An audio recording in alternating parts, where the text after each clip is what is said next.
Ayan guys, luto na ang pansit. O, di ba? Kalaki naman, kadaming pansit yan. Ayan guys, luto-luto na yung aming pansit na handa for Christmas. Ayan.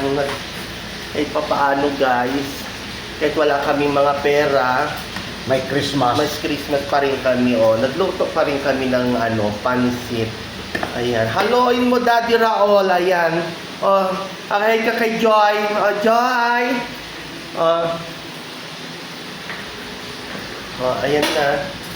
Luto na siya, guys. Kunting halo-halo na lang. At okay na siya. Hoy!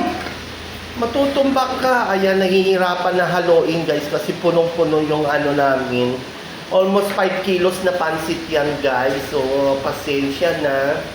Ganun talaga ang buhay. Nahaluin mo at kain na tayo ng pansit.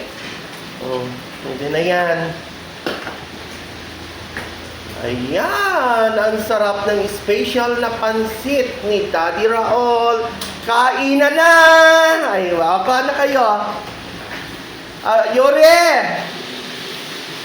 Ayan, kain na tayo guys. Sige na guys.